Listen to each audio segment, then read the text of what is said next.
یہ ایک سوال کسی صاحب نے کیا ہے کہ خواب میں کوئی بزرگ یا روحانی مرشد ایک مخصوص تعداد میں کوئی قرآنی آیت، درود پاک یا اسماء الحسنہ پڑھنے کی ہدایت کریں تو کیا صاحب خواب اس ہدایت پر عمل کر سکتا ہے؟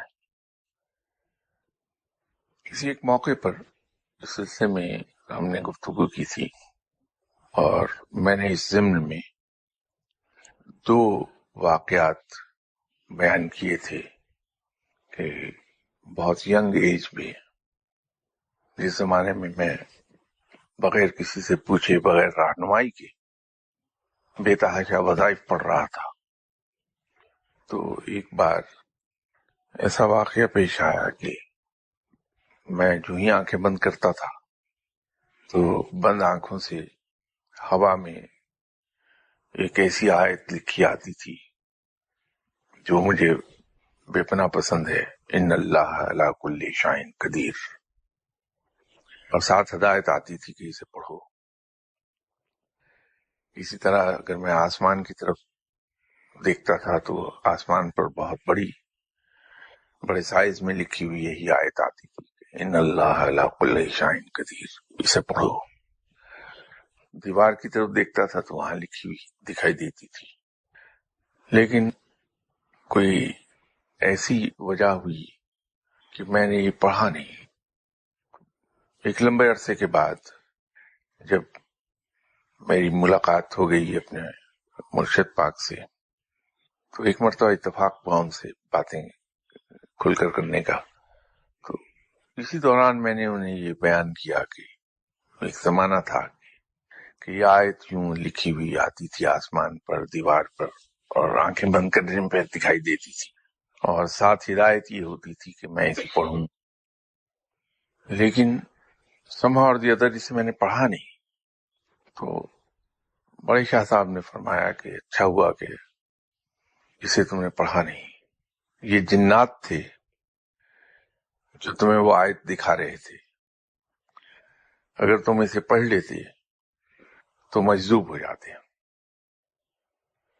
اسی طرح غالباً 72 یا 73 کا واقعہ ہے، میں 10 محرم کو چھٹی تھی، اٹھ کر پاکستان شریف چلا گیا، تو وہاں ایسے وقت میں پہنچا کہ دھلائی ہو رہی تھی مزار کی۔ 10 محرم کو بابا صاحب کی اپنی اولاد، اپنا خاندان ان کا، وہ خود پورے ایریا کو جو مزار شریف سے متعلق ہے اسے وہ دھوتے ہیں، خاندان والے، اور اس کے بعد مزار 40 دن کے لیے بند کر دیا جاتا۔ مجھے معلوم نہیں تھا اس وقت تک، تو اس وقت دھویا جا رہا تھا اسے، میں جا کے وہاں کھڑا ہو گیا اور لوگوں کے ساتھ، چونکہ دیر سے پہنچا تھا تو سب سے پیچھے تھا، تو ایک صاحب آئے اور میرے بائیں شولڈر کے اوپر سے دیکھ کے مجھے کہنے لگے کہ یہ مجھے کہہ رہا ہے کہ میں نے اس کے جوتے چوری کر لیے۔ تو میں نے دیکھا ایک فقیر تھا اور اس کی پرسنل ہائیجین کو زیادہ اچھی حالت میں نہیں تھی، تو مجھے یہ خیال ہوا کہ شاید یہ اس طریقے سے مجھ سے پیسے مانگ رہا ہے۔ میں چونکہ وہاں کھڑا تھا انتظار میں کہ دھلائی مکمل ہو جائے تو میں جاؤں، تو میں درود شریف پڑھ رہا تھا دل میں، تھوڑا سا آگے کھسک گیا کہ یہ ڈسٹرب نہ کرے، وہ پھر اس نے یہی جملہ مجھے کہہ دیا وہاں آ کے، تو کرتے کرتے میں کھسکتا سب سے آگے جا پہنچا، لیکن وہ بندہ میرے ساتھ چپکا ہوا تھا، تو سب سے آگے جا کے کھڑا میں درود شریف پڑھ رہا ہوں، تو اس نے دفتن ہاتھ بڑھایا اور میرا نیچے کا ہونٹ مسل دیا، اور مسل کے مجھے کہتا کہ واہ واہ واہ، اللہ نے تمہیں بہت عزت بخشنی ہے، تمہیں ڈائریکٹر جنرل پاکستان بنا دینا ہے۔ یہ ایک نیا ڈھنگ ہے پیسے مانگنے کا۔ تو میں نے اس کا ہاتھ آرام سے ہٹا دیا ایک طرف، پھر تھوڑی دیر میں ہاتھ بڑھایا، میرا ماتھا رگڑ دیا اس نے، اور کہنے لگا اللہ نے بہت عزت دینی ہے، پڑھے جا، اللہ تجھے بہت عزت دے گا، ماں کی خدمت کیے جا تو۔ اور